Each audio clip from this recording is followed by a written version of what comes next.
Livro O Golpe de Mestre de Satanás, Dom Marcel Lefebvre.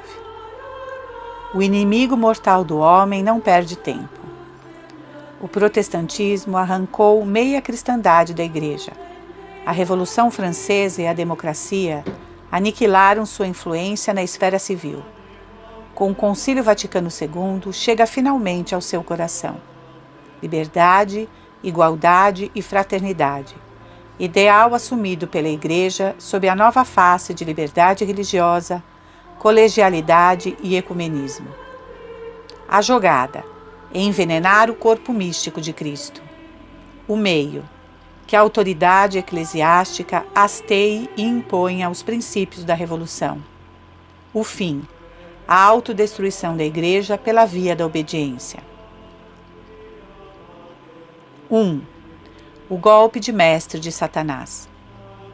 Sabemos pelo Gênese, e melhor ainda pelo próprio nosso Senhor, que Satanás é o pai da mentira.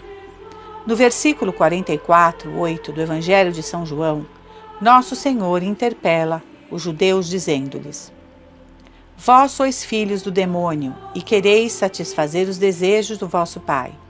Ele foi homicida desde o princípio e não permaneceu na verdade, porque a verdade não está nele. Quando ele diz a mentira, fala do que lhe é próprio, porque é mentiroso e pai da mentira. Satanás é homicida nas perseguições sangrentas, pai da mentira nas heresias, em todas as falsas filosofias e nas palavras equívocas que estão na base das revoluções, das grandes guerras mundiais, das guerras civis. Não cessa de atacar Nosso Senhor em seu corpo místico, a Igreja. No curso da história, empregou todos os meios dos quais um dos últimos e mais terríveis foi a apostasia oficial das sociedades civis.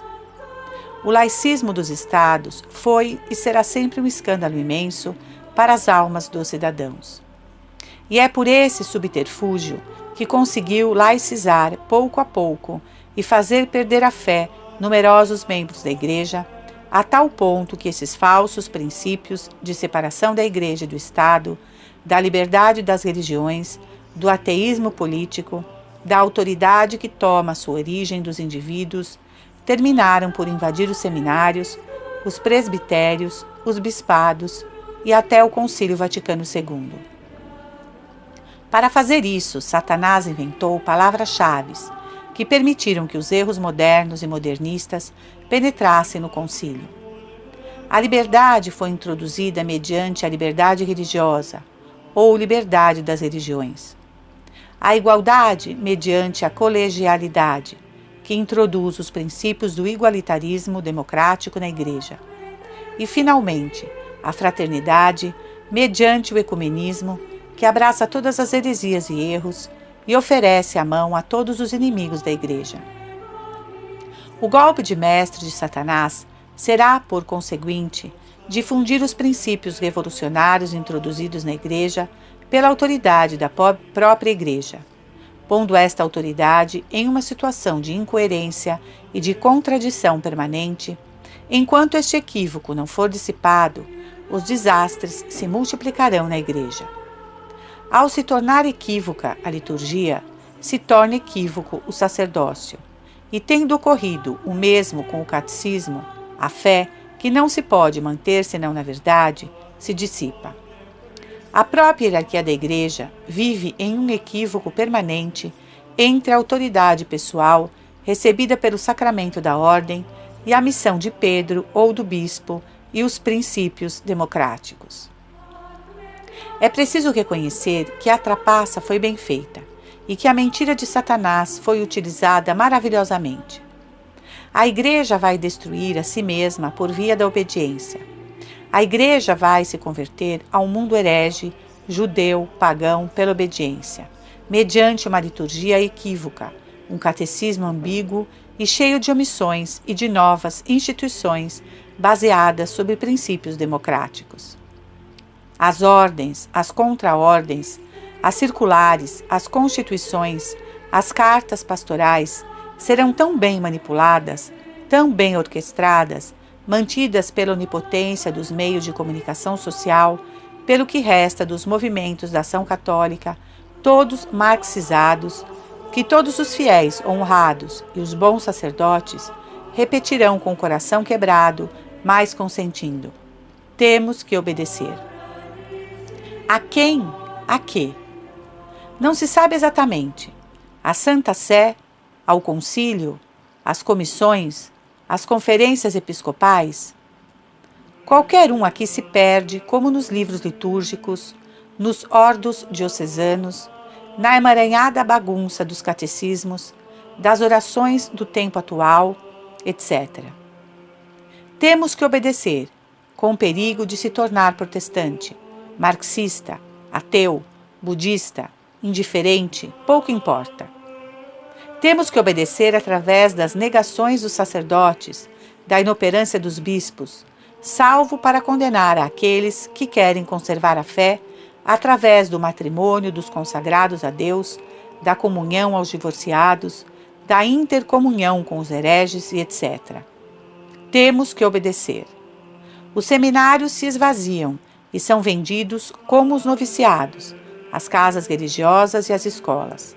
Se saqueiam os tesouros da igreja, os sacerdotes se secularizam e se profanam em sua vestimenta, em sua linguagem, em sua alma. Temos que obedecer. Roma, as conferências episcopais, o sínodo presbiterial o querem. É o que todos os ecos das igrejas, dos jornais, das revistas repetem. Adornamento, abertura ao mundo. Desgraçado seja aquele que não consente. Tem direito a ser pisoteado, caluniado, privado de tudo o que lhe permitiria viver. É um herege, é um cismático, que merece unicamente a morte. Satanás conseguiu verdadeiramente um golpe de mestre. Consegue fazer com que sejam condenados aqueles que conservam a fé católica por aqueles mesmos que a deveriam defender e propagar. Já é tempo de encontrar novamente o senso comum da fé, de reencontrar a verdadeira obediência à verdadeira igreja, oculta sob essa falsa máscara do equívoco e da mentira. A verdadeira igreja, a Santa Sé verdadeira, o sucessor de Pedro, os bispos enquanto submetidos à tradição da igreja, não nos pedem e não nos podem pedir que nos tornemos protestantes, marxistas ou comunistas. Pois bem, se poderia crer ao ler certos documentos, certas constituições, certas seculares, certos catecismos que nos pedem que abandonemos a verdadeira fé em nome do Concílio de Roma, e etc. Devemos negar a tornar-nos protestantes, a perder a fé e a apostatar, como fez a sociedade política depois dos erros difundidos por Satanás na Revolução de 1789. Recusamo-nos a apostatar, ainda que fosse em nome do Concílio de Roma, das conferências episcopais. Permanecemos aderidos, sobretudo, a todos os concílios dogmáticos que definiram a perpetuidade de nossa fé. Todo católico digno desse nome deve rejeitar todo relativismo, toda evolução de sua fé, no sentido de que o que foi definido solenemente pelos concílios em outros tempos deixaria de ser válido hoje e poderia ser modificado por outro concílio, com maior ainda razão se é simplesmente pastoral. A confusão, a imprecisão, as modificações dos documentos sobre a liturgia, a precipitação na aplicação, demonstram bem claramente que não se trata de uma reforma inspirada pelo Espírito Santo. Esta forma de obrar é de tal modo contrária aos costumes romanos que obram sempre cum concilio et sapientia. É impossível que o Espírito Santo tenha inspirado a definição da missa segundo o artigo 7º da Constituição e ainda mais inaudito que se tenha sentido a necessidade de corrigi-la em seguida, o que é uma confissão de um serviço mal feito na mais importante realidade da Igreja, o santo sacrifício da missa.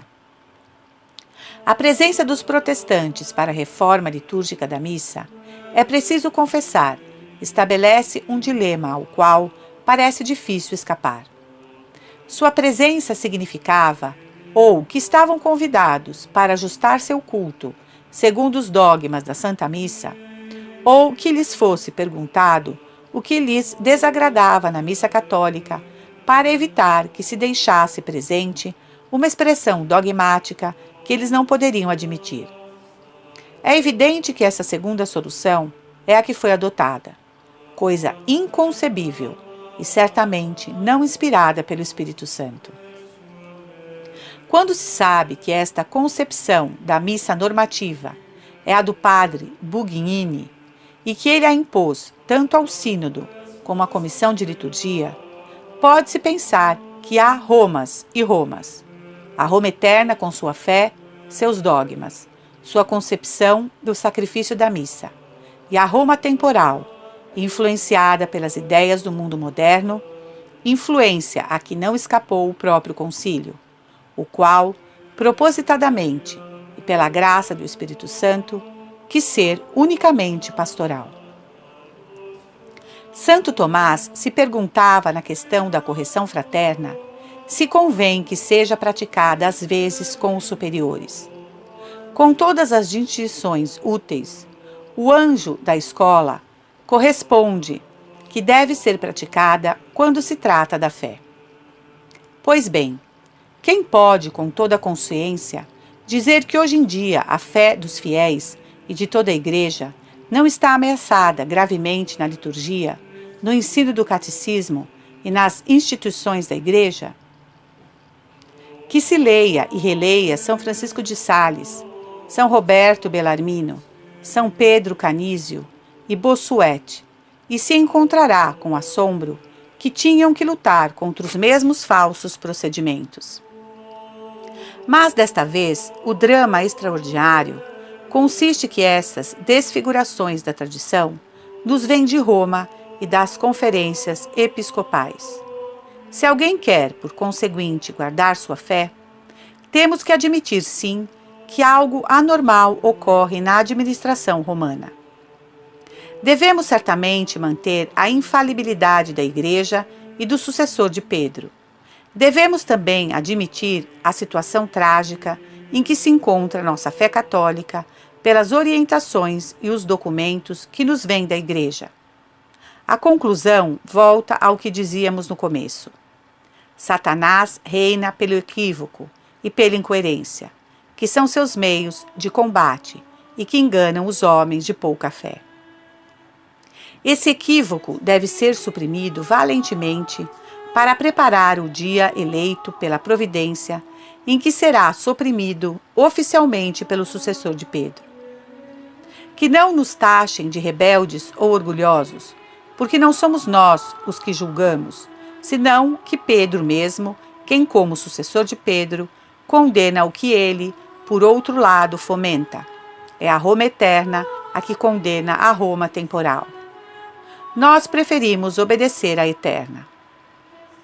Pensamos com plena consciência que toda legislação emitida desde o concílio é ao menos duvidosa e, em consequência, apelamos ao cânon 23, que trata deste caso e nos pode ater-nos à lei antiga.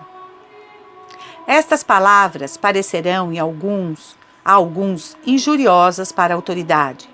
Ao contrário, são as únicas que protegem a autoridade e a reconhecem verdadeiramente, porque a autoridade não pode existir senão para o verdadeiro e o bom, e não para o erro e o vício.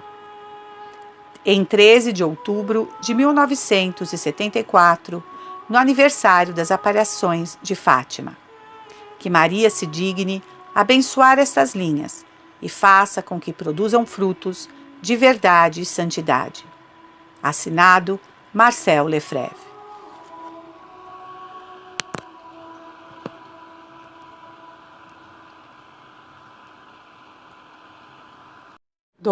Obediência aparente, mas obediência real.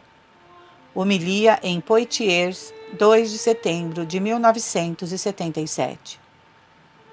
Querido Padre, hoje tendes a alegria de celebrar a Santa Missa em meio aos vossos, rodeado de vossa família, de vossos amigos, e com grande satisfação nos encontramos hoje perto de vós, para dizer-vos também toda a nossa alegria e todos os nossos augúrios para vosso apostolado futuro, pelo bem que fareis às almas.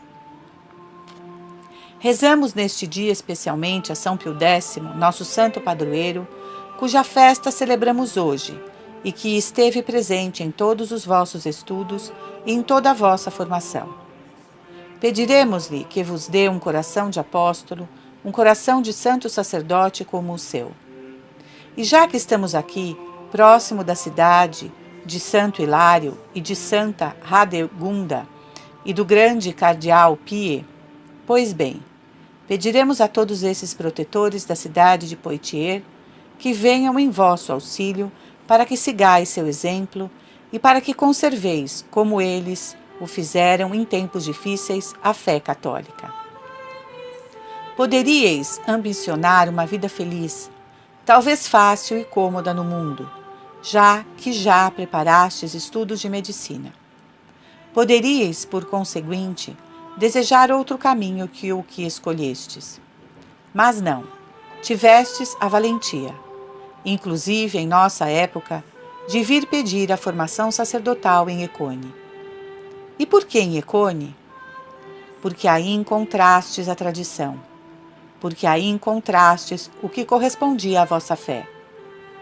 Isso foi para você um ato de valentia que vos honra. E é por isso que queria responder, com algumas palavras, às acusações que foram feitas nesses últimos dias nos jornais locais por causa da publicação da carta de Dom Rosier, bispo de Poitiers. Não para polemizar. Tenho muito cuidado de evitá-lo. Não tenho por costume responder a essas cartas e prefiro guardar silêncio. No entanto, parece-me que seja bom que vos justifique, porque nesta carta estáis implicado como eu. Por que isso ocorre? Não por causa de nossas pessoas, senão pela eleição que fizemos. Somos incriminados porque escolhemos a suposta via da desobediência. Mas trata-se de entender precisamente sobre o que é a via da desobediência. Penso que podemos, em verdade, dizer que se escolhemos a via da desobediência aparente, elegemos a via da obediência real. Então penso que aqueles que nos acusam escolheram talvez a via da obediência aparente, mas da desobediência real. Porque os que seguem a nova via, os que seguem as novidades, os que aderiam aos novos princípios, contrários aos que nos foram ensinados pela tradição, por todos os papas e por todos os concílios, esses tais elegeram a via da desobediência real. Porque não se pode dizer que se obedece hoje à autoridade, desobedecendo a toda a tradição. O sinal de nossa obediência é precisamente seguir a tradição. Esse é o sinal de nossa obediência. Jesus Cristo ontem, hoje, por todos os séculos. Não se pode separar nosso Senhor Jesus Cristo. Não se pode dizer que se obedece ao Jesus Cristo de hoje e que não se obedece ao Jesus Cristo de ontem, porque então não se obedece ao Jesus Cristo de amanhã. Isso é muito importante. Por isso não podemos dizer, nós desobedecemos ao Papa de hoje e por isso mesmo desobedecemos também aos de ontem. Nós obedecemos aos de ontem e, por conseguinte, obedecemos ao de hoje e, por conseguinte, obedecemos aos de amanhã. Porque não é possível que os papas não ensinem a mesma coisa. Não é possível que os papas se desdigam, que os papas se contradigam. E é por isso que estamos persuadidos de que, sendo fiéis a todos os papas de ontem, a todos os concílios de ontem, somos fiéis ao Papa de hoje, ao concílio de hoje e ao concílio de amanhã, e ao Papa de amanhã. Mais uma vez, Jesus Cristo ontem, hoje e por todos os séculos. E se hoje, por um mistério da providência, o mistério que para nós é insondável, incompreensível, estamos em uma aparente desobediência, realmente não estamos na desobediência, estamos na obediência. Por que estar na obediência? Porque cremos em nosso catecismo, porque temos sempre o mesmo credo, o mesmo decálogo, a mesma missa, os mesmos sacramentos, a mesma oração. O Pai Nosso de ontem, de hoje e de amanhã. Eis aqui porque estamos na obediência e não na desobediência. Ao contrário, se estudamos o que se ensina hoje na nova religião, advertimos que eles já não têm a mesma fé, o mesmo credo, o mesmo decálogo, a mesma missa, os mesmos sacramentos. Já não têm o mesmo Pai Nosso. Basta abrir os catecismos de hoje para se dar conta disso. Basta ler os discursos que são pronunciados em nossa época para nos dar conta de que aqueles que nos acusam de estar na desobediência são eles quem não seguem os papas, são eles quem não seguem os concílios, são eles quem estão na desobediência. Porque não se tem o direito de mudar nosso credo, ao dizer que hoje os anjos não existem, de mudar a noção do pecado original, de afirmar que Nossa Senhora já não é mais a sempre Virgem, e assim por diante. Não existe o direito de substituir o decálogo pelos direitos do homem. Pois bem, hoje já não se fala senão dos direitos do homem, e não se fala de seus deveres que constituem o decálogo. Ainda não vimos que em nossos catecismos devemos substituir o decálogo pelos direitos do homem. E isso é muito grave. Se ataca os mandamentos de Deus, já não se defende a todas as leis que concernem a família e assim por diante. A Santíssima Missa, por exemplo, que é o resumo de nossa fé, que é precisamente nosso catecismo vivo, a Santíssima Missa está desnaturada, tornou-se equívoca, ambígua. Os protestantes podem dizê-la, os católicos podem dizê-la. Sobre isso, nunca disse e nunca segui aqueles que disseram que todas as missas novas são missas inválidas. Nunca disse coisa semelhante, mas creio que, de fato, é muito perigoso habituar-se a seguir a missa nova, porque já não representa nosso catecismo de sempre, porque há noções que se tornaram protestantes e que foram introduzidas na nova missa. Todos os sacramentos foram, de certa forma, desnaturados, tornaram-se como uma iniciação a uma coletividade religiosa. Os sacramentos não são isso. Os sacramentos nos dão a graça e fazem desaparecer em nós nossos pecados, e nos dão a vida divina, a vida sobrenatural. Não estamos simplesmente em uma coletividade religiosa puramente natural, puramente humana. É por isso que estamos aderidos à Santa Missa. E estamos aderidos à Santa Missa porque é o catecismo vivo. Não é unicamente um catecismo que está escrito e impresso sobre páginas que podem desaparecer, sobre páginas que não dão a vida na realidade. Nossa missa é o catecismo vivo, é nosso credo vivo. O credo não é outra coisa que a história, eu diria, o canto de certa forma da redenção de nossas almas por nosso Senhor Jesus Cristo.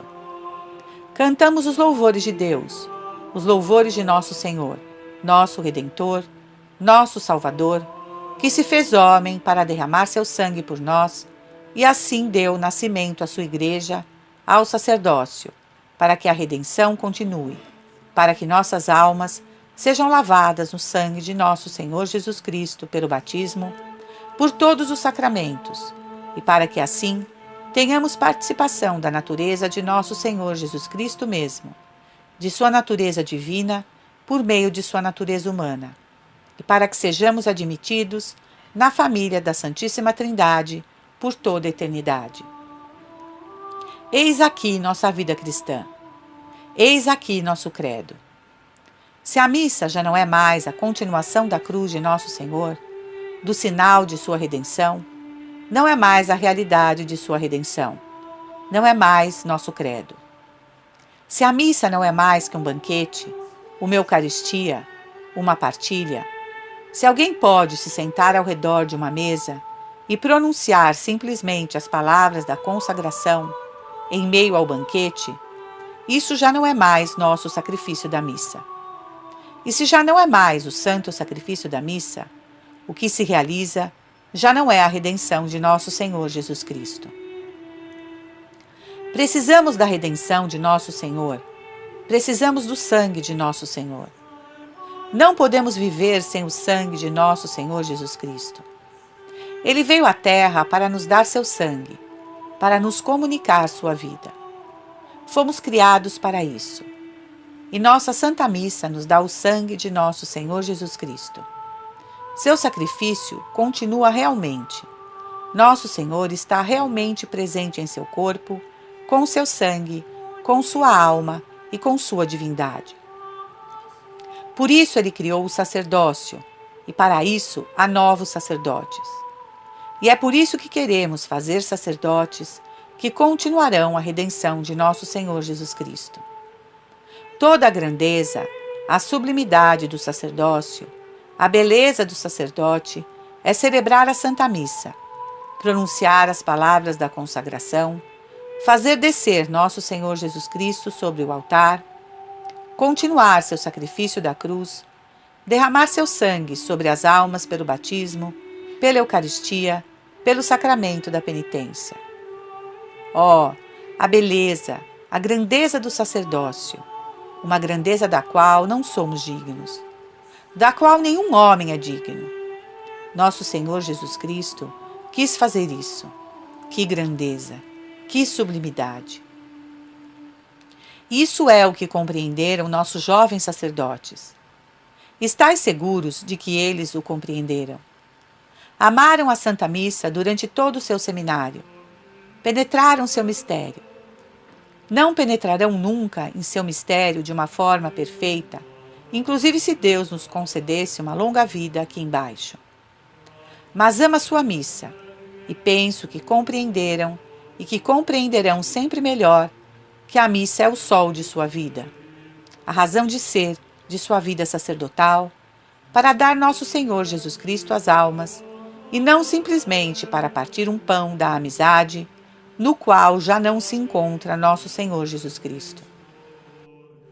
E por conseguinte, a graça já não existe em algumas missas que seriam puramente uma Eucaristia, puramente significação e símbolo de uma espécie de caridade humana entre nós. Eis aí porque estamos aferrados à Santa Missa. E a Santa Missa é a expressão do Decálogo. O que é o Decálogo senão o amor de Deus e o amor do próximo?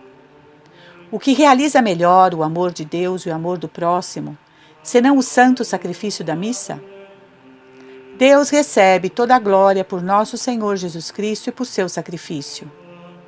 Não pode existir um ato de caridade maior em direção aos homens que o sacrifício de nosso Senhor. Ele mesmo, nosso Senhor Jesus Cristo, o disse: há um ato maior de caridade que dar sua vida por aqueles a quem se ama? Por conseguinte, se realiza no sacrifício da missa o Decálogo. O maior ato de amor que Deus possa ter por parte de um homem e o maior ato de amor que possamos ter por parte de Deus para conosco. Eis aqui o que é o Decálogo. É nosso catecismo vivo. O santo sacrifício da missa está ali continuando o sacrifício da cruz. Os sacramentos não são senão a irradiação do sacramento da Eucaristia. Todos os sacramentos são, de certa forma, como satélites do sacramento da Eucaristia. Do batismo à extrema-unção, passando por todos os demais sacramentos, não são senão a irradiação da Eucaristia, porque toda a graça vem de Jesus Cristo, que está presente na Sagrada Eucaristia. Pois bem, o sacramento e o sacrifício estão intimamente unidos na missa. Não se pode separar o sacrifício do sacramento. O Catecismo do Concílio de Trento o explica magnificamente. Existem duas grandes realidades no santo sacrifício da missa: o sacrifício e o sacramento. O sacramento depende do sacrifício, fruto do sacrifício. Isso é toda a nossa santa religião, e por isso estamos aferrados à Santa Missa. Compreendereis talvez melhor agora do que o compreendestes até hoje, porque defendemos esta missa, a realidade do santo sacrifício. Ela é a vida da Igreja e a razão de ser da encarnação de nosso Senhor Jesus Cristo. E a razão de ser de nossa existência é unir-nos a nosso Senhor Jesus Cristo no sacrifício da missa. Então, se quer desnaturar nossa missa, arrancar-nos, de certa forma, nosso sacrifício da missa, começamos a gritar. Estamos sendo desgarrados e não queremos ser separados do santo sacrifício da missa. Eis aqui porque mantemos firmemente nosso sacrifício da missa. E estamos persuadidos de que nosso Santo Padre, o Papa, não o proibiu e não poderá nunca proibir que se celebre o santo sacrifício da missa de sempre.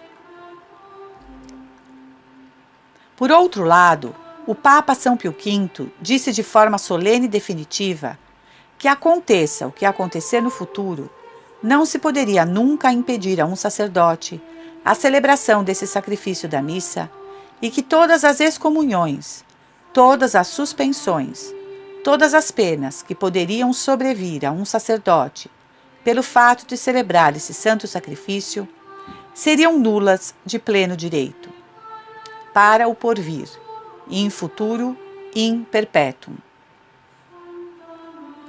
Por conseguinte, temos a consciência tranquila. Aconteça o que acontecer.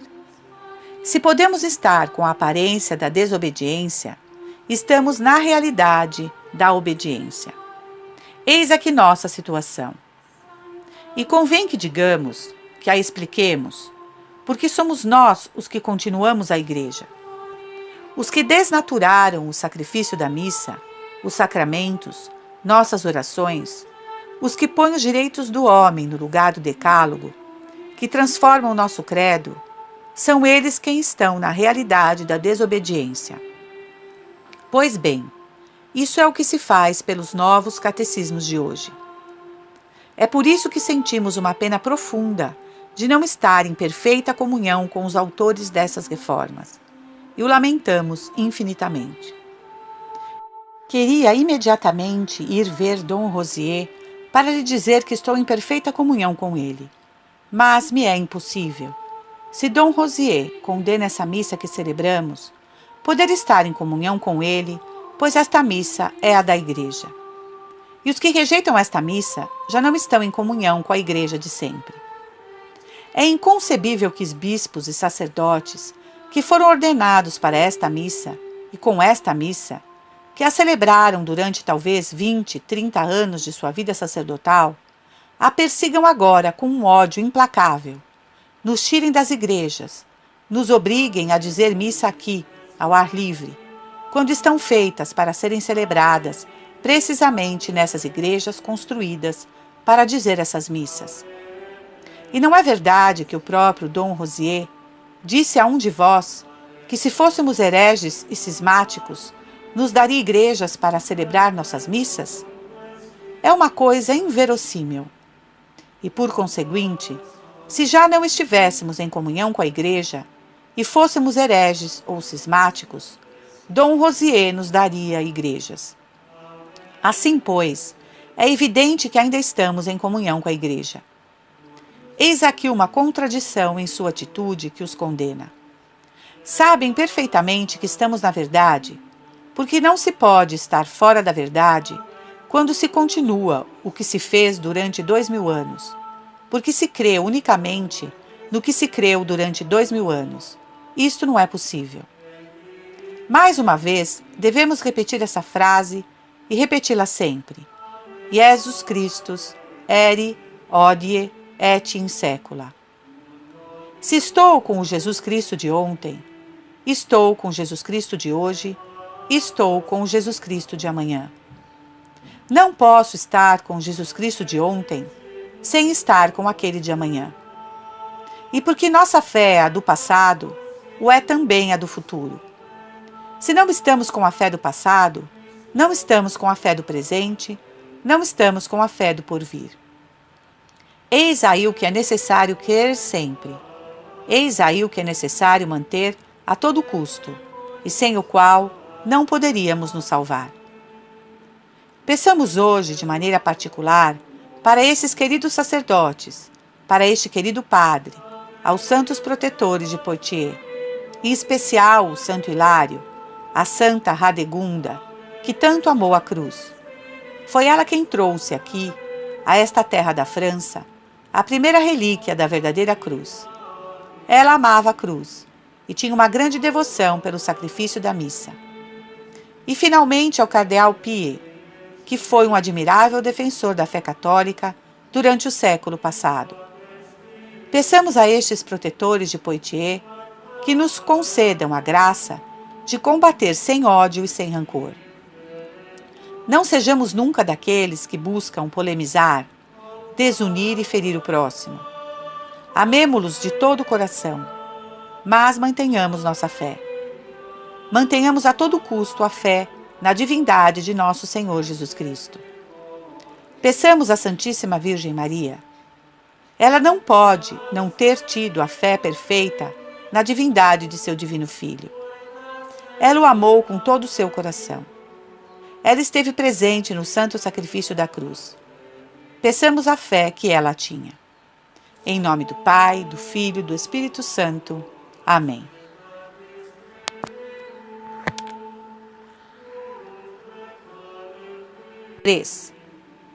Ensaio de síntese dos erros em curso no interior da Igreja desde o Concílio Vaticano II.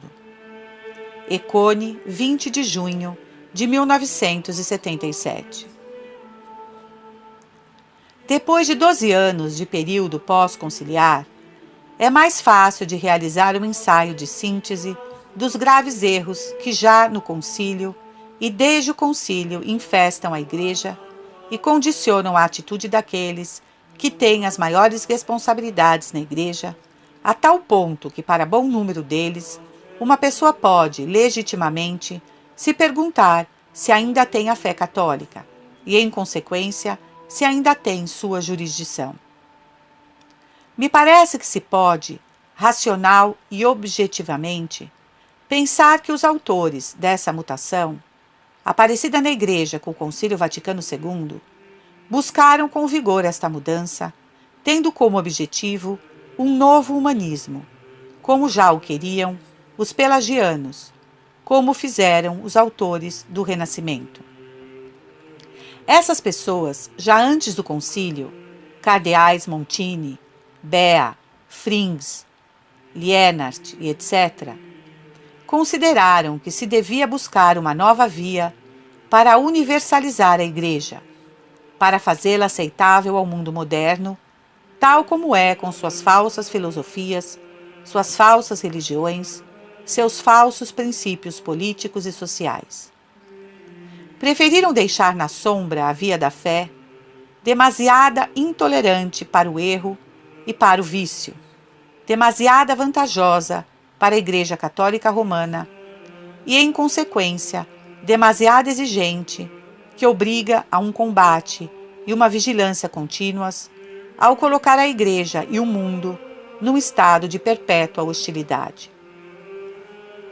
Essa nova via não poderia ser senão um renascimento de um humanismo acolhedor para tudo o que é ou parece humanamente bom e aceitável no erro e no vício. Sob essa ótica, se poderia realizar uma união universal de todas as culturas e as ideologias sob a égide da Igreja. Imagina-se imediatamente o que se representa como distanciamento da fé tal desígnio. Se tem que esfumaçar o pecado original, abandonar a ideia de que unicamente a Igreja Católica é a verdade e a possui, que ela é a única via de salvação, que nenhum ato é meritório sem a união com nosso Senhor. A verdade não será mais o critério da unidade, senão um fundo comum de sentimento religioso, de pacifismo, de liberdade, de reconhecimento dos direitos do homem. Não saberia insistir mais para mostrar como este novo humanismo não é senão o término daquele do Renascimento, depois de vários séculos de naturalismo, e especialmente desde o século XVIII, os filósofos subjetivistas e ateus, ao rejeitar o pecado original e, em consequência, a necessidade da redenção e da encarnação, negaram a divindade de Nosso Senhor, juntando-se a muitas seitas protestantes. O liberalismo católico, ou falso católico, agiu como um cavalo de Troia para que esses falsos princípios penetrassem no interior da Igreja. Quiseram desposar a Igreja com a Revolução. Esses esforços abriram caminho, ajudados pelas sociedades secretas e pelos governos laicos e democráticos. Os membros mais eminentes da Igreja foram contaminados. Teólogos, bispos, cardeais, seminários, universidades foram atraídos pouco a pouco por essas ideias universalistas, opostas fundamentalmente à fé católica.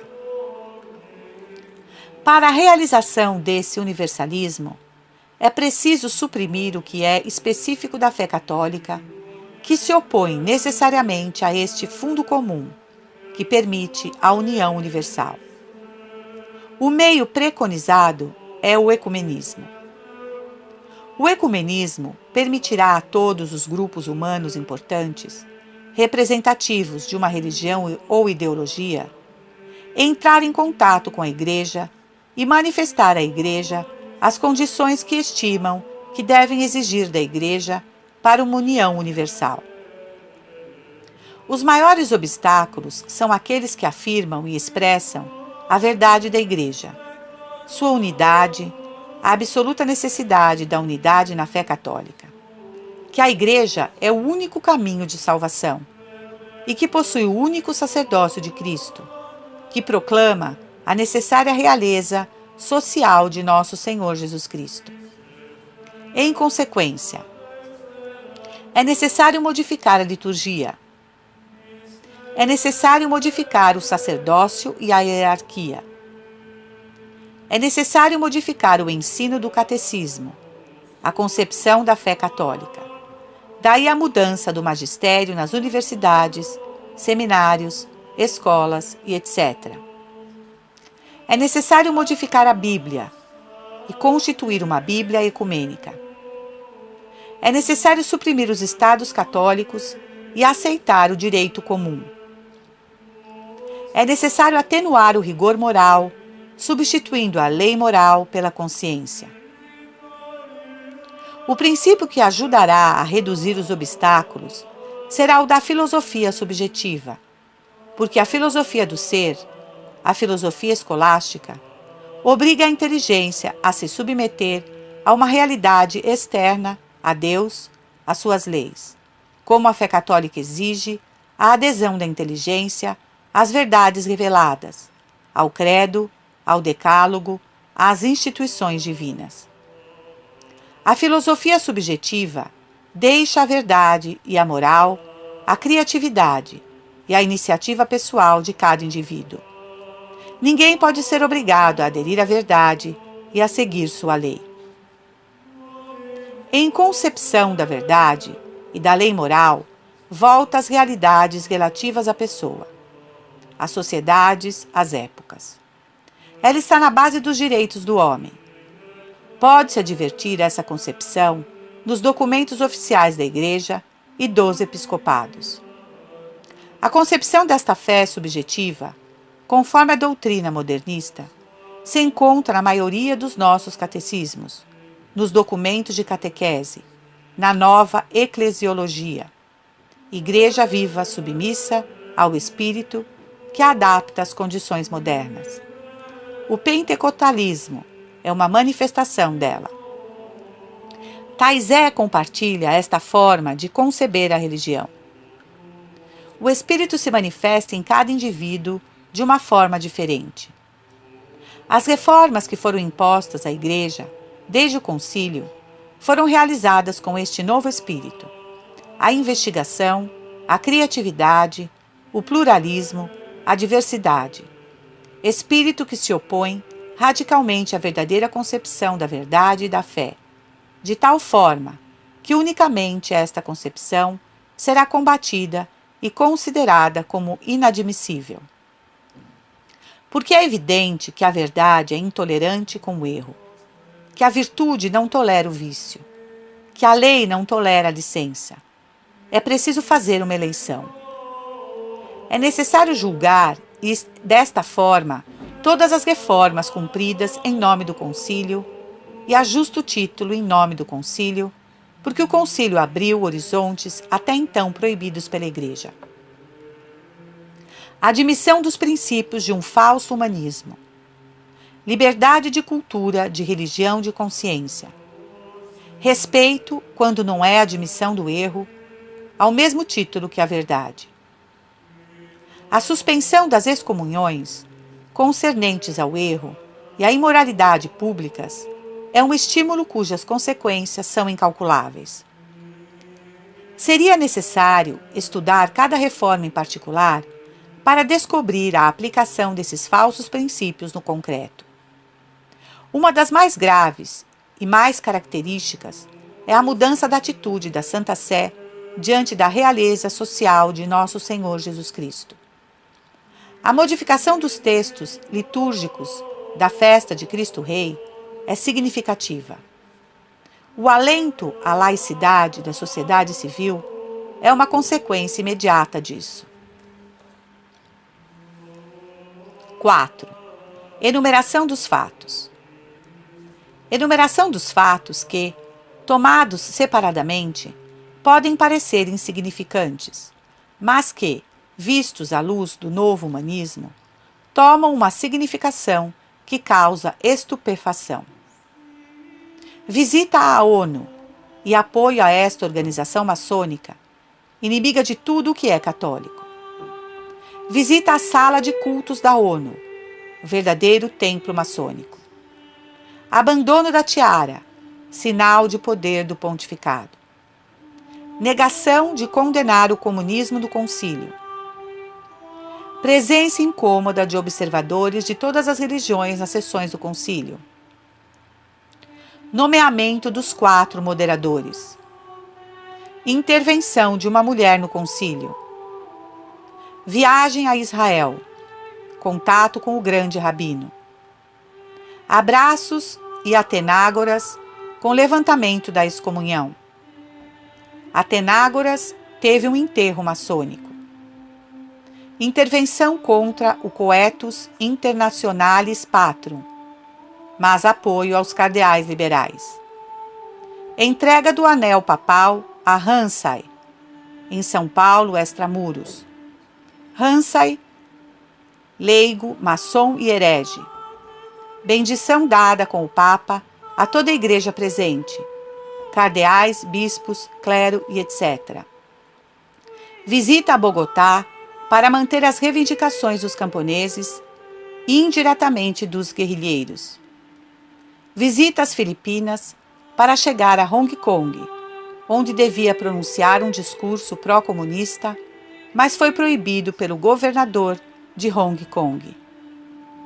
Decreto para os matrimônios mistos, sem exigir o batismo católico dos filhos. Nomeação de uma comissão para a pílula anticoncepcional, com a espera de 2 anos para decidir. Decreto sobre a hospitalidade eucarística, que permite aos protestantes receber a Eucaristia. Secretariado para a unidade com declarações filoluteranas. Secretariado para os não cristãos. Supressão das festas de preceito. Supressão do jejum eucarístico. Supressão da abstinência. Autorização das missas do sábado para o domingo. Autorização para a incineração. com celebração dos pastores anglicanos no Vaticano. Bênção aos pentecostais, dançando e uivando em São Pedro. Beijos de pés à ortodoxia. Entrega aos muçulmanos da bandeira de Lepanto. Entrega da cabeça de São Tiago Apóstolo aos ortodoxos. E todas as grandes reformas. Reforma litúrgica. Reforma dos seminários. Democratização das instituições. Sínodo de bispos em Roma. Conferências episcopais, sem delimitação precisa de poderes. Conselhos presbiteriais diocesanos. Reforma da Cúria Romana e especialmente do Santo Ofício. Centralização. Reforma da nomeação dos bispos. Revisão e modernização de todas as constituições das sociedades religiosas. Renúncia obrigatória dos bispos aos 75 anos. Perda do direito para o conclave aos cardeais de 80 anos.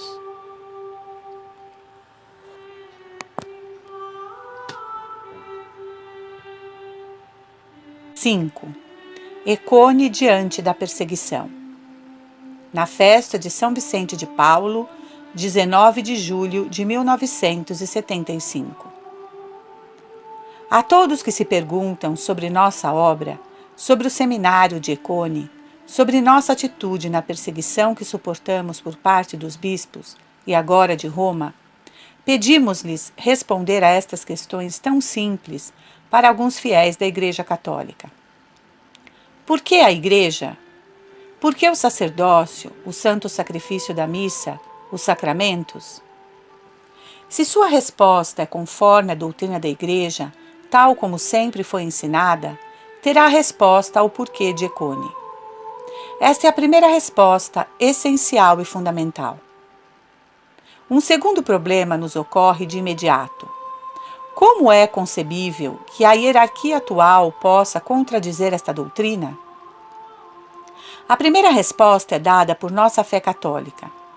A segunda é dada pela história religiosa dos últimos séculos que sofreram a influência do protestantismo. O protestantismo, por suas teorias liberais, suscitou em todos os campos uma revolução total contra a cristandade, concebida segundo os princípios da sã filosofia e da fé católica. As teorias são resumidas nas 3 palavras: liberdade, igualdade, fraternidade, concebidas contra a autoridade de Deus e contra toda autoridade, trouxeram a ruína da sociedade civil católica, a ruína da economia organizada e, pouco a pouco, a laicização dos estados em todas as consequências imorais, inimigas da lei de Deus e da Igreja. Pois bem, estes mitos sanguinários do liberalismo sempre seduziram alguns católicos sentimentais e cuja fé era pouco ilustrada. As filosofias liberais, as organizações revolucionárias, também tiveram um forte poder de atração sobre os meios intelectuais e populares descristianizados. Esta atmosfera liberal também exerceu uma crescente influência na Igreja por meio das universidades, dos falsos teólogos, dos organismos católicos e se difundiu nos seminários, no clero e nos bispos e até nos meios eclesiásticos romanos. Pode-se pensar simplesmente no Silon, depois em Emmanuel Mounier, em Maritain e finalmente em Teilhard de Chardin. O liberalismo persegue com pertinácia uma harmonia impossível entre a verdade e o erro, a virtude e o vício, a luz e as trevas, entre a Igreja Católica e o mundo com todos os seus desenfreios. Os papas bem o compreenderam até João 23, e se um ou outro cedesse às vezes às pressões dos liberais, como Leão XIII e Pio XI, lamentaram-no em seguida, e seus sucessores procuraram reparar os erros cometidos. Pois bem, é evidente que o Concílio Vaticano II permitiu às ideias liberais ter direito de cidadania na Igreja. As ideias de liberdade, de primazia da consciência, de fraternização com o erro pelo ecumenismo, a liberdade religiosa, a laicização dos estados, podem encontrar apoio na orientação geral do concílio. Pode-se ler o Diário do Concílio de Fesquet e compreender-se-á por que os franco-maçons, os protestantes e até os comunistas aplaudiram as orientações desse concílio. A aplicação do concílio é, por outro lado, uma prova evidente desta influência liberal. O ecumenismo é o leitmotiv das reformas.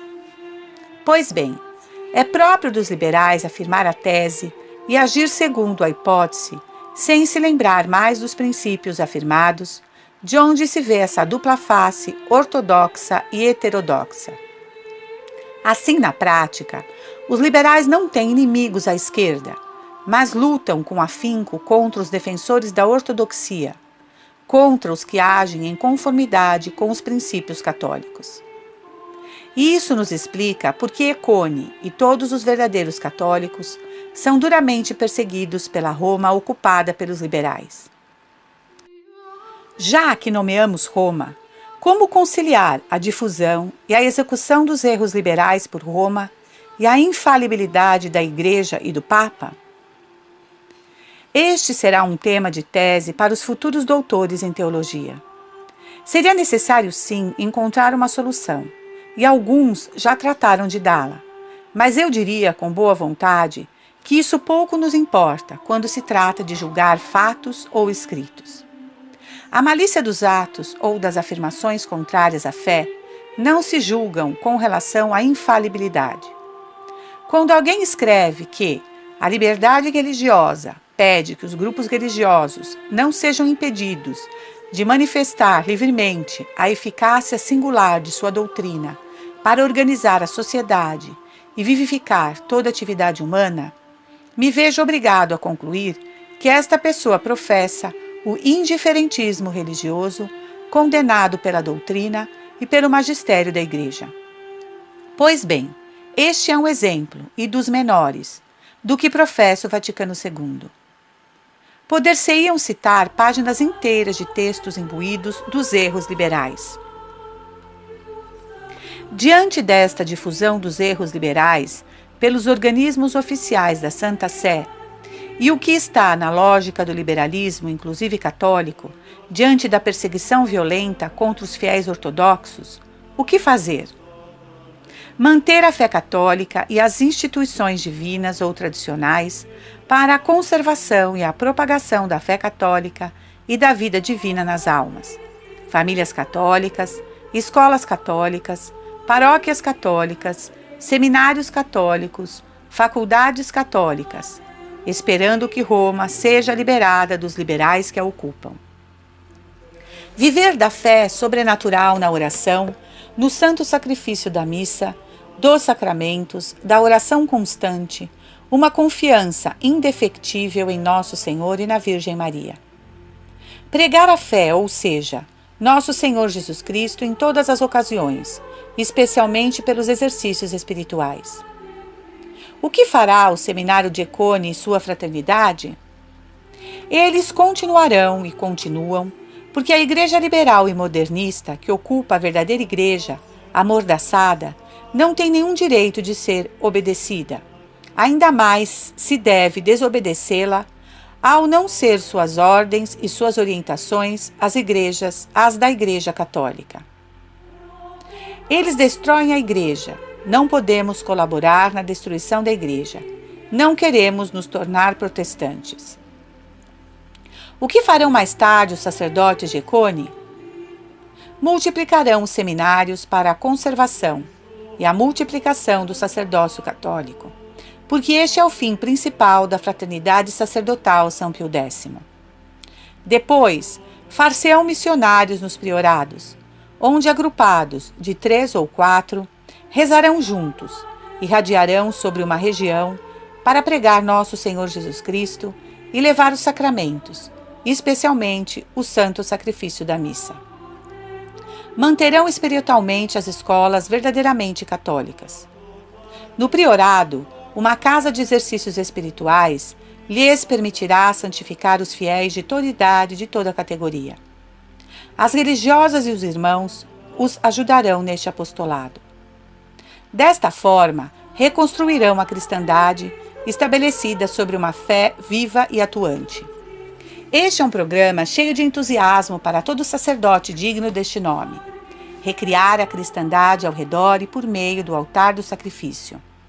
Desse modo, serão resolvidos todos os problemas familiares, sociais e políticos.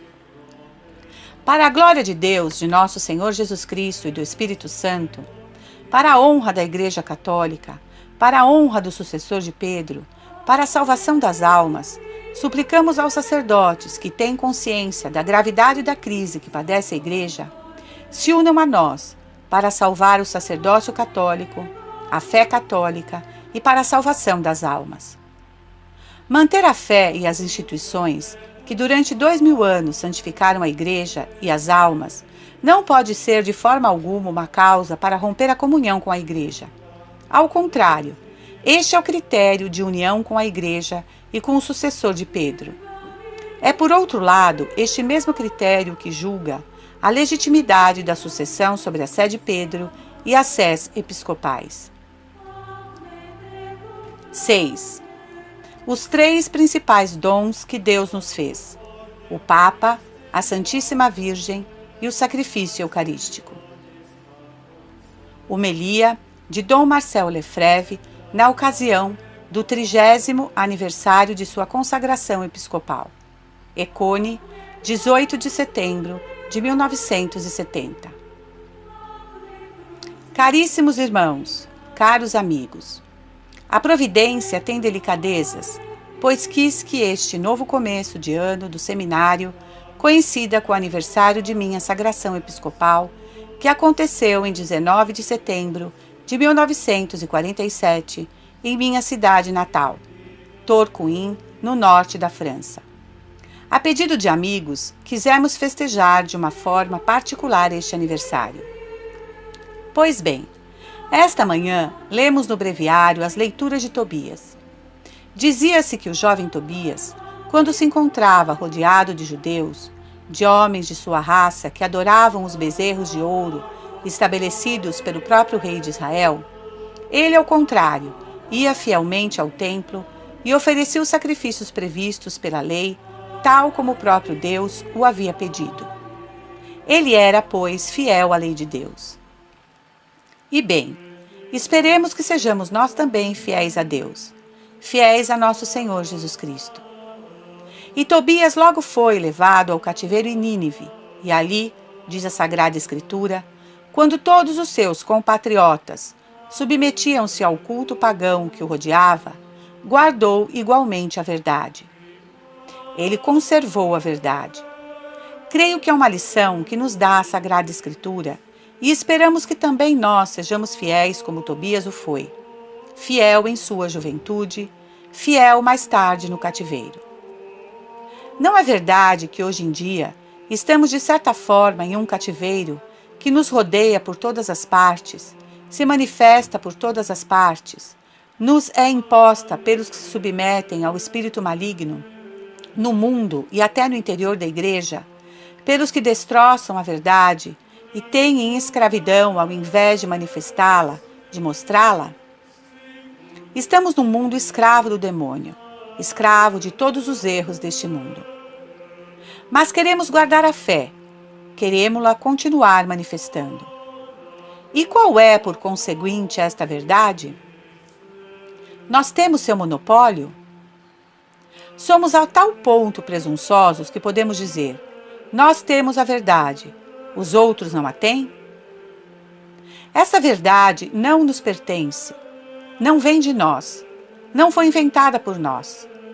Essa verdade nos é transmitida, nos é dada, está escrita, está viva na Igreja e em toda a história da Igreja.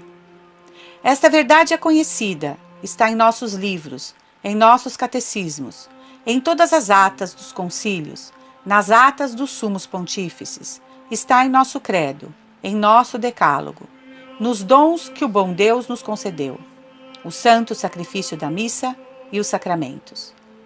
Não somos nós quem a inventamos. Não fazemos nada além de perseverar na verdade. Porque a verdade tem um caráter eterno. A verdade que professamos é Deus, nosso Senhor Jesus Cristo, que é Deus. E Deus não muda. Deus permanece na imutabilidade. São Paulo é quem nos diz: não há nem sequer uma sombra de vicissitude nele, uma sombra de mudança em Deus.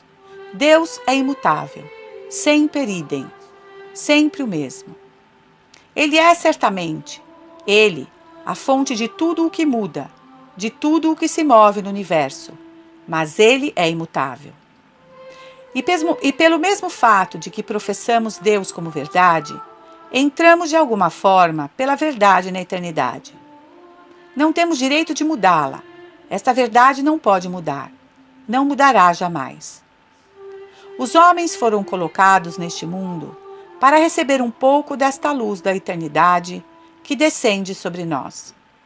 De alguma forma se tornam, eles também, eternos, imortais, na medida em que se aferram à verdade de Deus. Na medida em que se aferram nas coisas que mudam, as coisas mutáveis, não estão mais com Deus. E é disso que sentimos necessidade. Todos os homens sentem essa necessidade. Tem neles uma alma imortal que agora está na eternidade. Alma que será feliz ou desgraçada. Mas esta alma existe. Já não morrerá. Isto é definitivo. Os homens, todos os que nasceram, todos os que têm uma alma, entraram na eternidade. E por isso têm necessidade das coisas eternas, da verdadeira eternidade que é Deus. Não podemos nos privar dele. Isso forma parte de nossa vida. É o que há de mais essencial em nós. Eis aqui porque os homens buscam a verdade, a eternidade, porque têm em si mesmos uma necessidade essencial de eternidade. E quais são os meios, mediante os quais nosso Senhor nos deu a eternidade? Nola comunica, nos faz entrar em nossa eternidade, inclusive aqui embaixo? Com frequência, quando atravessava esses países da África, quando me pediam que visitasse as dioceses, elegia um tema que me era querido, muito sensível por outro lado, que já ouvistes muitas vezes, mas que concretizava, para esses povos simples, a quem tinha que falar, a verdade. Eu lhes dizia: mas quais são os dons que Deus nos deu, que nos fazem participar da vida divina, da vida eterna, e que começam a nos pôr na eternidade? Há 3 principais dons que Deus, que nosso Senhor nos fez: o Papa, a Santíssima Virgem e o sacrifício eucarístico. O Papa. E, em efeito, é um dom extraordinário que Deus fez ao nos dar o Papa, ao nos dar os sucessores de Pedro, ao nos dar justamente essa perenidade na verdade que nos é comunicada pelos sucessores de Pedro, que deve ser comunicada pelos sucessores de Pedro. E parece inconcebível que um sucessor de Pedro possa faltar, de alguma forma, à comunicação da verdade que deve transmitir, porque não pode, sem quase desaparecer da geração dos papas, não comunicar o que os papas sempre comunicaram, o depósito da fé, que tampouco lhe pertence. A verdade do depósito da fé não pertence ao Papa. É um tesouro de verdade que foi ensinada durante 20 séculos, e ele o deve transmitir fiel e exatamente a todos aqueles aos quais está encarregado de falar, de comunicar a verdade do Evangelho. Ele não é livre. E, por conseguinte, na medida em que sucedesse, por circunstâncias absolutamente misteriosas, que não podemos compreender, que superam nossa imaginação, que superam nossa concepção, se sucedesse que um Papa, que o que está sentado na sé de Pedro, viesse a obscurecer, de alguma forma, a verdade que deve transmitir, ou a já não transmiti-la fielmente, ou a deixar difundir a obscuridade do erro, a esconder de certa forma a verdade, nesse caso, devemos rogar a Deus com todo o nosso coração, com toda a nossa alma, para que se faça a luz naquele que está encarregado de transmiti-la.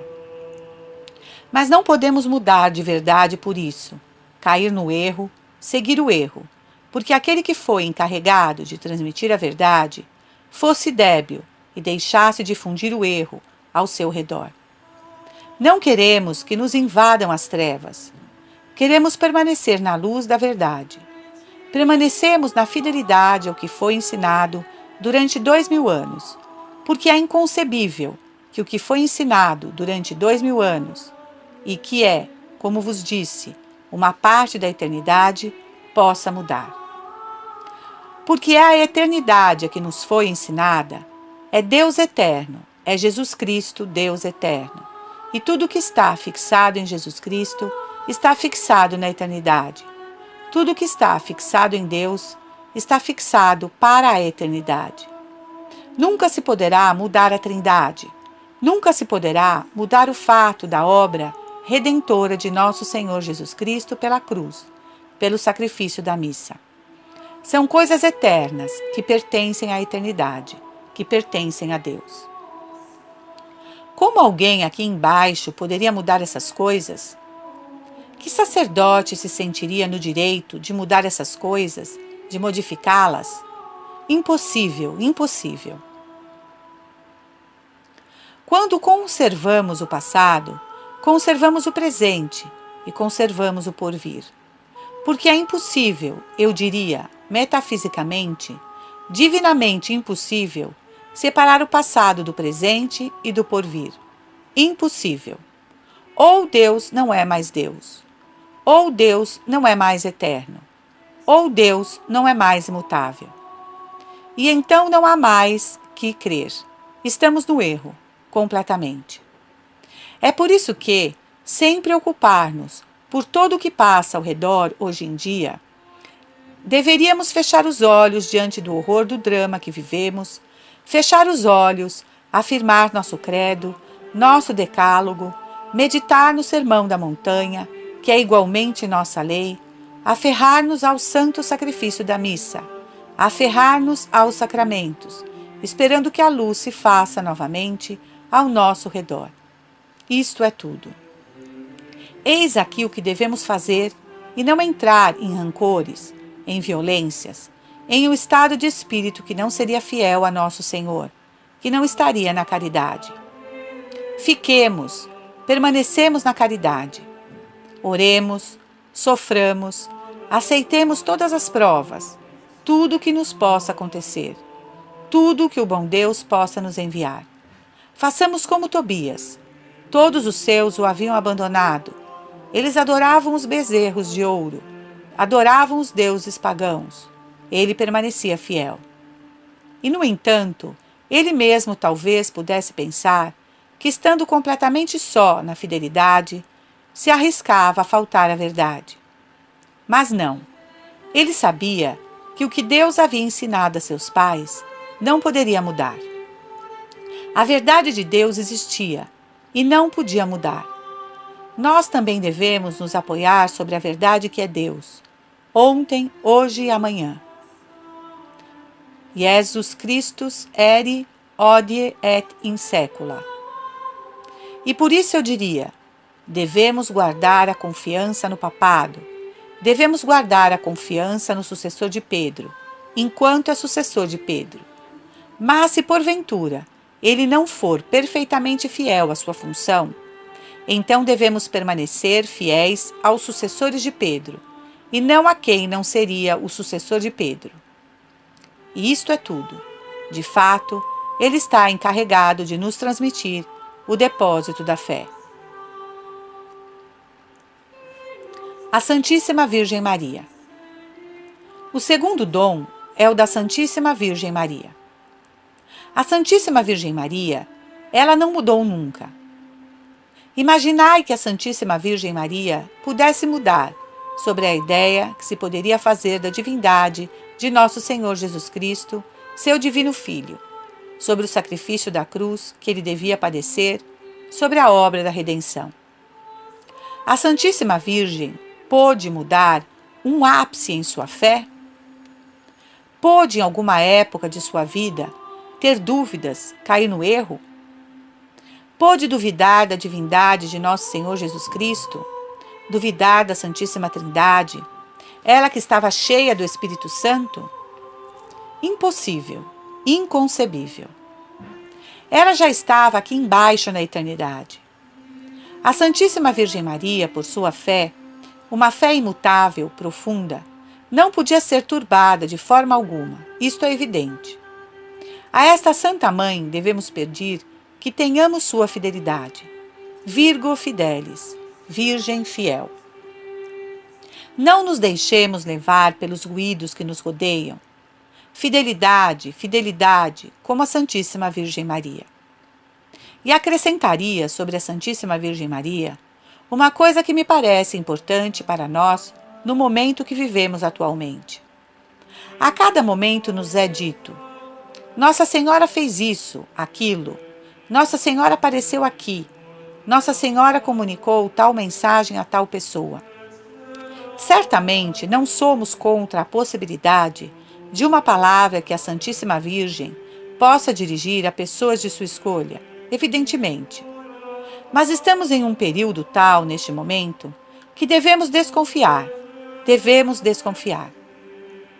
O lugar da Santíssima Virgem Maria na teologia da Igreja, na fé da Igreja, é, na minha opinião, infinitamente suficiente para que a amemos sobre todas as criaturas depois de nosso Senhor Jesus Cristo, e para que tenhamos nela uma devoção que seja uma devoção profunda, contínua, cotidiana.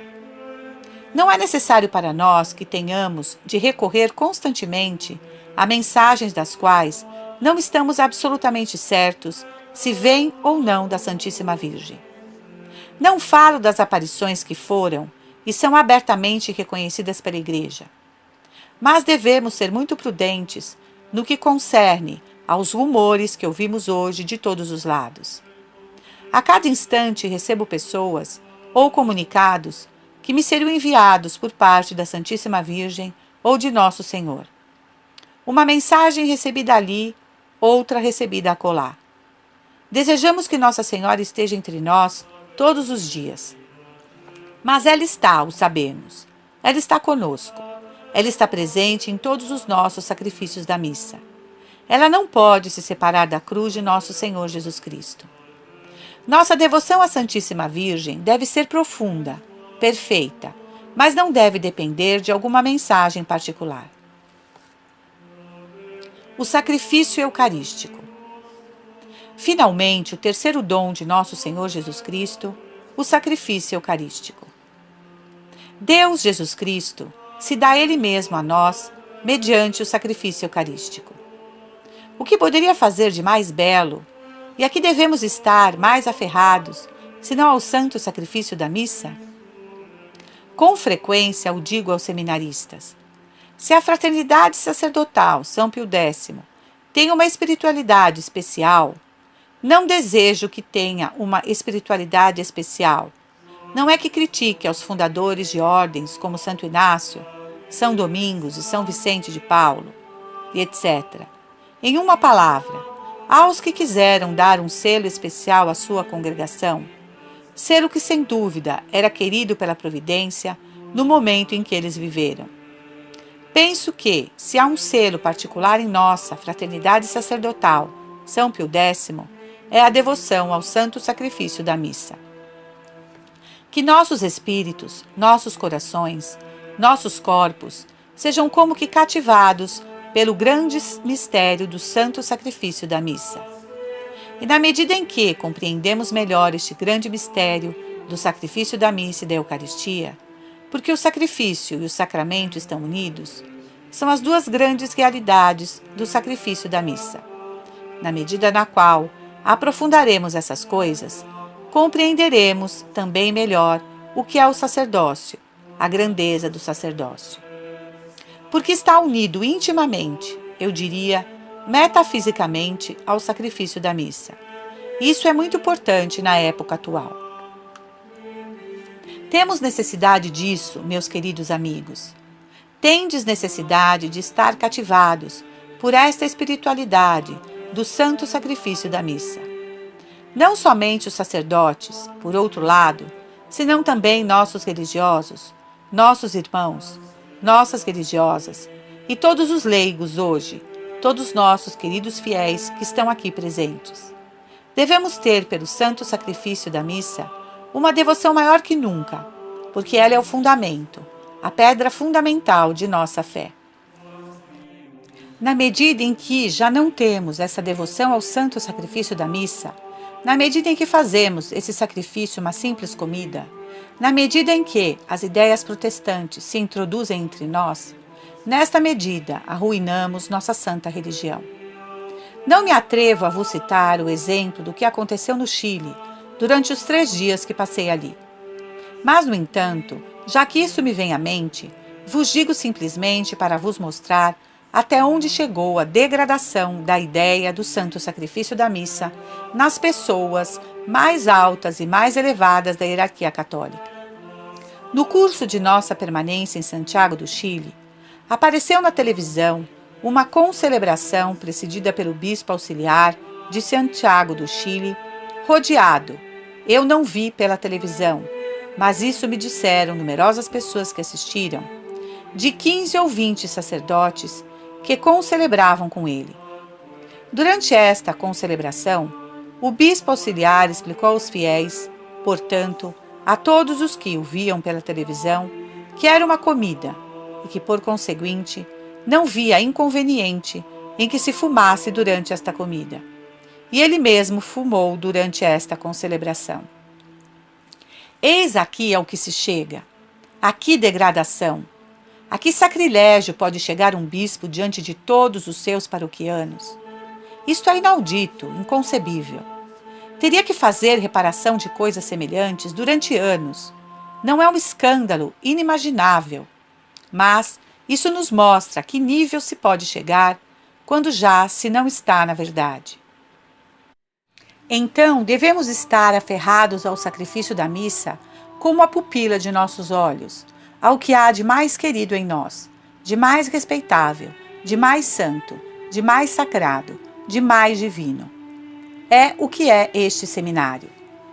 Tudo o que quiser será dito do seminário, será criticado por todas as partes. O seminário é isso, o seminário é aquilo, foi decidido isso no seminário, foi decidido aquilo no seminário. Não se decidiu nada em absoluto, nada mudou em absoluto. O seminário continua sendo o que é. Continua sendo o que era e aquilo para o qual foi fundado. O seminário continua sendo um seminário católico. E se Deus me concede vida, o seminário não mudará.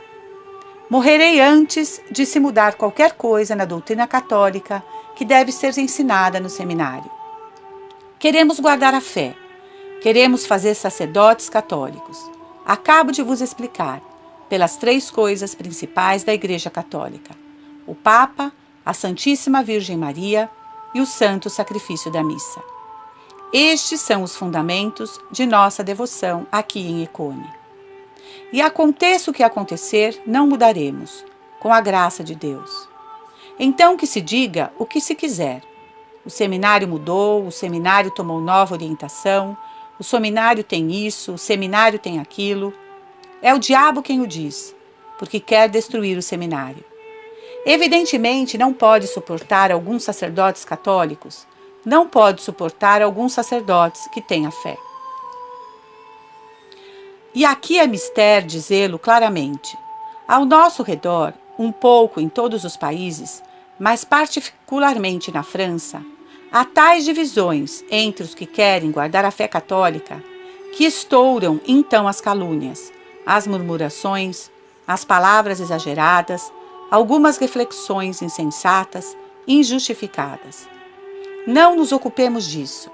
Deixemos falar, hajamos bem, façamos a vontade de Deus, segundo a vontade da Igreja Católica, continuando o que nossos predecessores e nossos antepassados fizeram, o que o Concílio de Trento pediu que os bispos façam, continuando a formação que sempre foi dada aos sacerdotes, e teremos a certeza de estar na verdade. Isso é tudo. Permanecemos na serenidade, permanecemos na fé. E se porventura nós não ensinássemos a fé aqui, então deixai-me, se não vos ensino aqui a verdade católica. Partis, queridos seminaristas, não ficais. É um dever vosso. Mas se eu ensino a fé católica, se ela é ensinada aqui, tendes toda a biblioteca à vossa disposição para verificar se nós damos a fé católica ou se não a damos. Então tenhais confiança em nós. Mas nós faremos tudo para que a fé católica continue sendo ensinada aqui, em sua integridade, para que possais também vós levar esta verdade que é tão fecunda de graça e de vida, porque a verdade é também fonte de vida, fonte de graça. Temos necessidade desta vida. Os fiéis a reclamam. Porque temos pedidos de todas as partes para ter sacerdotes? Porque os fiéis têm sede da verdade, sede da graça de nosso Senhor, sede da vida sobrenatural, sede desta vida divina, sede desta eternidade a qual se dirigem. Então tenhamos confiança no que a Igreja sempre fez.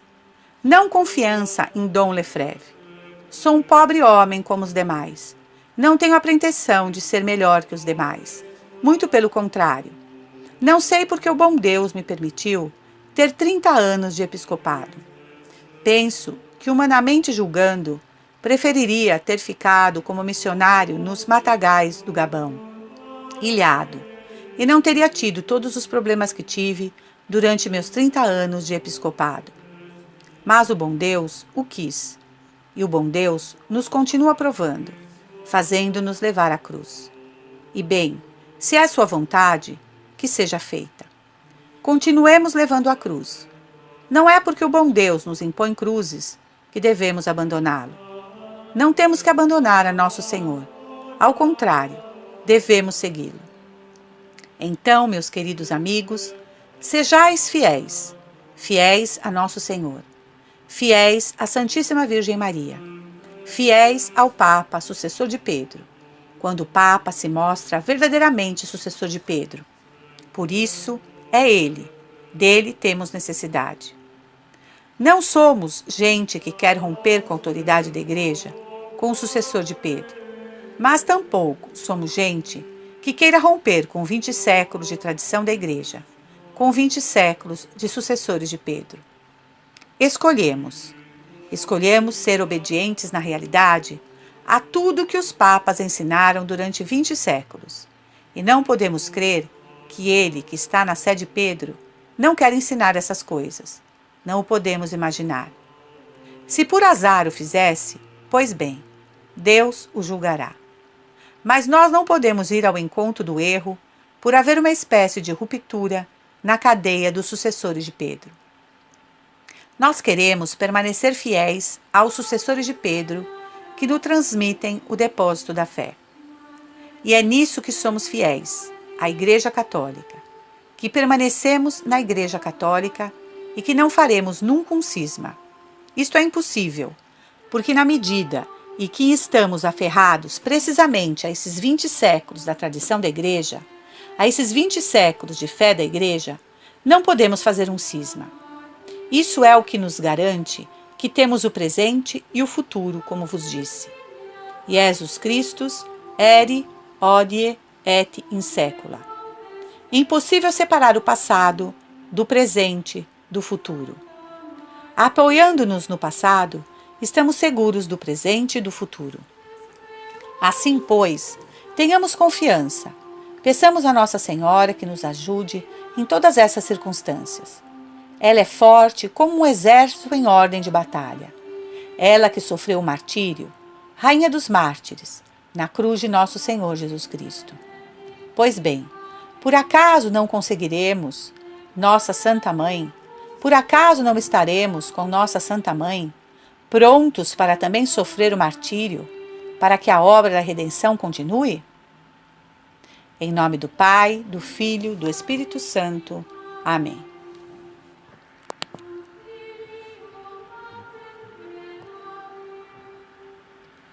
Sete. Respostas a diversas questões da atualidade. Texto destinado originalmente aos alunos do Seminário de Econe. Econe, 24 de fevereiro de 1977. 1. Qual deve ser nossa atitude diante do Papa Paulo VI? Essa atitude será diferente segundo a maneira como se define o Papa Paulo VI, porque nossa atitude em relação ao Papa, como Papa e sucessor de Pedro, não pode mudar. A questão é, pois, em definitivo: o Papa Paulo VI foi ou ainda é o sucessor de Pedro? Se a resposta for negativa, Paulo VI nunca foi Papa, ou já não o é, nossa atitude será a dos períodos de sé vacante. Isso simplificaria o problema. Alguns teóricos ou afirmam, apoiando-se nas afirmações dos teólogos de tempos passados, admitidas pela Igreja, e que estudaram o problema do Papa herege, cismático ou que praticamente abandona seu cargo de pastor supremo. Não é impossível que esta hipótese algum dia seja confirmada pela Igreja, porque há em seu favor sérios argumentos. De fato, são numerosos os atos de Paulo VI que, realizados por um bispo ou por um teólogo 20 anos atrás, seriam condenados como suspeitos de heresia, que favorecem a heresia. Diante do fato de que aquele que realiza esses atos é quem ocupa o trono de Pedro, o mundo ainda católico, o que sobra dele, estupefato, perplexo, prefere calar a condenar. Prefere assistir à destruição da Igreja a opor-se a ela, à espera de dias melhores. No entanto, falta saber em que medida o Papa é o verdadeiro responsável por esses atos que favorecem a heresia. Alguns respondem que não o é em absoluto, que está fora de si, prisioneiro, etc. É uma resposta que não parece admissível. O Papa se mostra em plena possessão de suas faculdades, muito consciente de seu firme desejo de fazer aplicar o concílio e as reformas que dele derivam. Entre as duas hipóteses, a do Papa herege, e que já não o é, por conseguinte, Papa, e do Papa irresponsável, incapaz de cumprir seu cargo, pela tirania exercida pelos que o rodeiam, não haveria uma resposta mais complexa, no entanto, talvez mais real. A de um Paulo VI liberal, em um grau muito profundo? Seu liberalismo toma suas raízes em Lutero, Jean-Jacques Rousseau, Lamennais, depois em personagens que conheceu, Marc, Saint-Cyr, Fogarazzo, o Maritain, Mao, Teilhard de Chardin, Lapira e etc.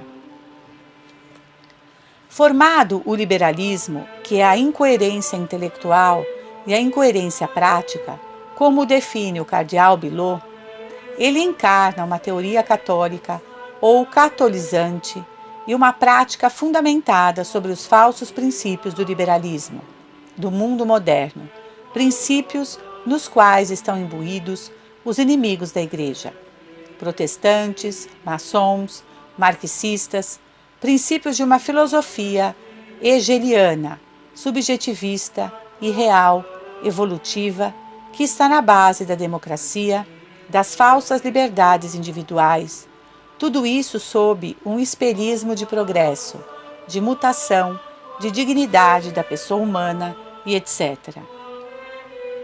Esta incoerência essencial do liberal lhe dá uma dupla face, uma dupla personalidade, uma dualidade constante que provoca a autodestruição.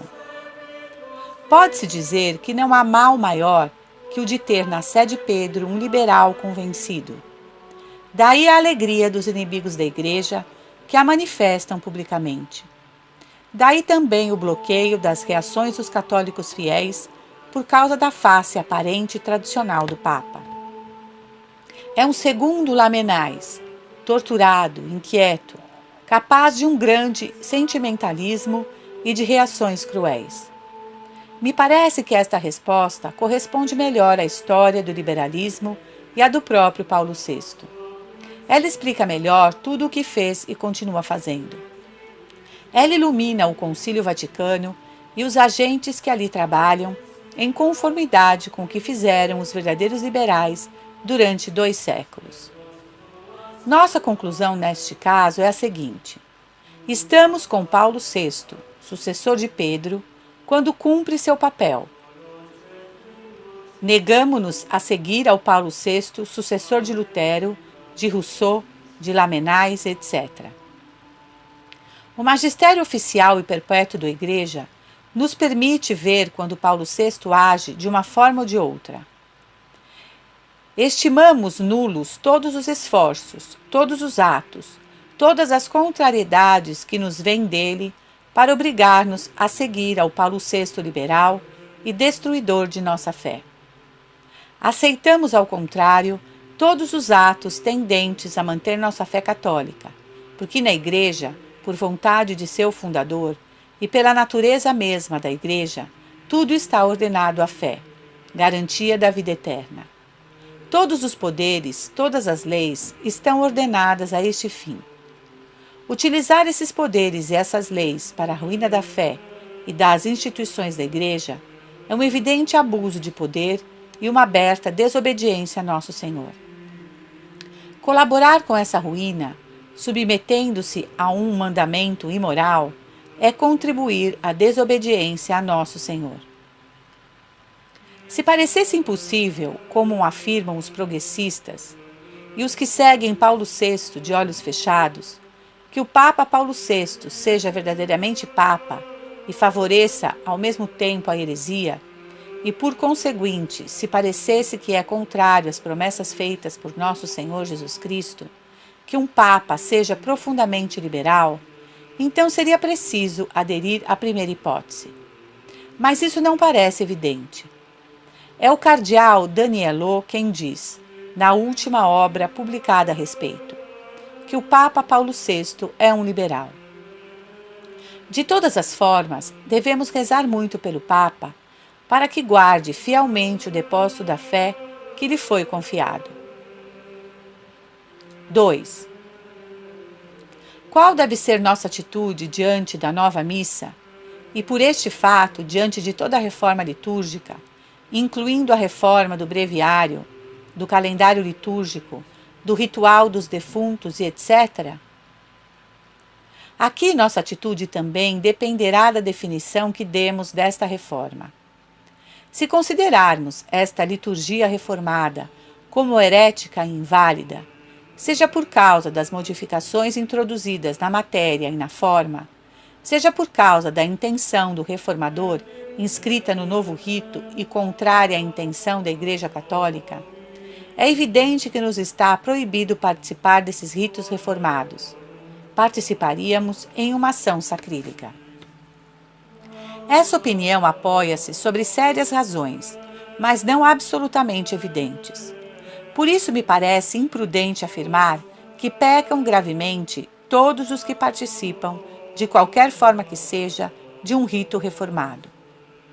Deixando de lado as pessoas que conferem os sacramentos segundo este novo rito, se considera a reforma geral nos textos publicados por Roma, vemo-nos obrigados a dizer que os cardeais Ottaviani e Batti, que esses ritos se distanciam de forma verdadeiramente inquietante dos textos definidos sobre este tema no Concílio de Trento.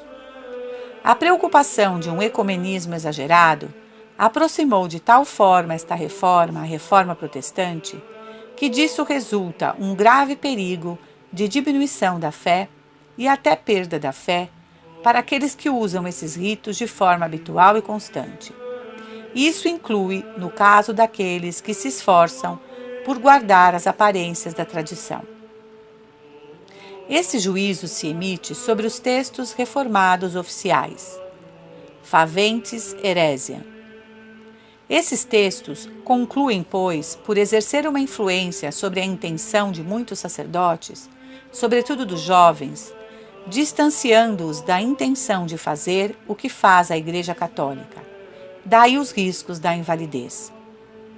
Em efeito, os novos textos eliminaram a alusão ao sacrifício propiciatório, aumentaram a atmosfera de comida, de ceia, em detrimento do sacrifício, diminuíram a adoração, os sinais da cruz, as genuflexões. Tudo no novo rito tende a substituir o dogma católico sobre a missa e definido pelo Concílio de Trento pelas noções protestantes. Desta forma, a intenção terminará por se aplicar a um rito protestante, e já não ao que faz a Igreja de sempre e para sempre. Temos que acrescentar as más traduções, as adaptações, a criatividade e etc. Outras tantas causas da invalidez possíveis, em todo caso, de sacrilégios. A conclusão é evidente. É um dever nos abster habitualmente, não aceitar assistir, senão em casos excepcionais, casamento, enterro, e quando se tem a certeza moral de que a missa é válida e não sacrílega. E isso vale para toda a reforma litúrgica. É melhor não assistir, senão uma vez ao mês, à verdadeira missa, e se for possível, inclusive, com intervalo maior de tempo, que participar de um rito que tem sabor protestante, que nos priva da adoração devida a Nosso Senhor e talvez até de sua presença. Os pais devem explicar a seus filhos por que preferem rezar em casa ao invés de concorrer a uma cerimônia perigosa para a sua fé. 3. Sobre a jurisdição para os jovens sacerdotes da fraternidade. As leis naturais e sobrenaturais, ou seja, o decálogo e o direito canônico, estão todas ordenadas para a vida. Por isso, o legislador previu que, em perigo de morte e, sobretudo, de morte sobrenatural, ou inclusive nos casos urgentes em que se requer o emprego dos meios necessários para conservar a vida sobrenatural, os poderes são concedidos pelo direito àqueles que têm a essencial faculdade de os adquirir. SIC 882-2262. Pois bem, no ambiente da reforma litúrgica, as dúvidas sobre a validade dos sacramentos se tornam cada dia mais numerosas. Os próprios ritos novos levam em si sérias dúvidas. As almas estão em uma situação de contínuo perigo de morte. É, pois, normal e inclusive necessário que os sacerdotes utilizem esses poderes excepcionais para ir em socorro dessas almas abandonadas e que enfraquecem. A censura em que tiverem incorrido, inclusive se fosse válida, não poderia dispensá-los de ir em socorro das almas que lhes suplicam comunicar a graça que lhes é necessária para a sua vida sobrenatural e que estão certas de receber pelo ministério desses jovens sacerdotes, já que eles utilizam os ritos milenares que a Igreja Católica sempre empregou para transmitir a graça. Isso vale para os batismos, confissões, extrema-unção. Para o matrimônio, são os próprios futuros esposos que recebem esta autorização pelo direito, e o sacerdote, que não é oficialmente delegado, deve, no entanto, ser testemunha do sacramento do matrimônio se está próximo, e se nenhum outro sacerdote pode ou quer assistir. Cânon 1098. O que interessa gravemente é que em cada priorado se faça com exatidão os registros concernentes à recepção dos sacramentos, para que quando se volte a uma situação normal, esses registros sejam colocados nos arquivos das dioceses, ao menos uma cópia. Devem ser relatados sempre em 2 exemplares, dos quais um deve ser remetido aos arquivos do distrito quando estiver completo. 4. Como considerar o retorno a uma situação normal? Como se trata do porvir, sabemos que pertence a Deus e que é, pois, difícil fazer previsões. No entanto, comprovemos em primeiro lugar que a anomalia na Igreja não veio de nós, senão daqueles que se esforçaram por impor uma orientação nova à Igreja, orientação contrária à tradição e inclusive condenada pelo magistério da Igreja. Se parecemos estar em uma situação anormal, é porque aqueles que hoje têm autoridade na Igreja queimam o que antes haviam adorado e adoram o que antes era queimado. Os que se apartaram da vida normal e tradicional são aqueles que terão que voltar ao que a Igreja sempre ensinou e ao que sempre realizou. Como poderá ocorrer isso? Humanamente falando, parece sim que somente o Papa, digamos um Papa, poderá restabelecer a ordem destruída em todos os campos. Mas é preferível deixar essas coisas à providência divina. No entanto, nosso dever consiste em fazer tudo para conservar o respeito à hierarquia na medida em que seus membros ainda formam parte dela, e saber fazer a distinção entre a instituição divina, a qual devemos estar muito aferrados, e os erros que podem professar alguns maus pastores. Devemos fazer o que for possível para iluminá-los e convertê-los com nossas orações e nosso exemplo de mansidão e firmeza. À medida que se fundam nossos priorados, teremos esta preocupação de inserir-nos nas dioceses mediante nosso verdadeiro apostolado sacerdotal, submetido ao sucessor de Pedro, como sucessor de Pedro, não como sucessor de Lutero ou de Lamennais. Teremos respeito e inclusive afeto sacerdotal por todos os sacerdotes, esforçando-nos por lhes dar a verdadeira noção do sacerdócio e do sacrifício, por acolhê-los para retiros, por pregar missões nas paróquias, como São Luís Maria Grimond de Montfort, pregando a cruz de Jesus e o verdadeiro sacrifício da missa. Assim, pela graça da verdade, da tradição, se desvanecerão os prejuízos a nosso respeito, ao menos por parte dos espíritos ainda bem dispostos, e nossa futura inserção oficial se verá, por isso, grandemente facilitada. Evitemos os anátemas, as injúrias, as pulhas, evitemos as polêmicas estéreis, rezemos, santifiquemo-nos, santifiquemos as almas que virão a nós cada vez mais numerosas, na medida em que encontrem em nós aquilo do qual tem sede, a graça de um verdadeiro sacerdote, de um pastor de almas, zeloso, forte em sua fé, paciente, misericordioso, sedento da salvação das almas e da glória de nosso Senhor Jesus Cristo.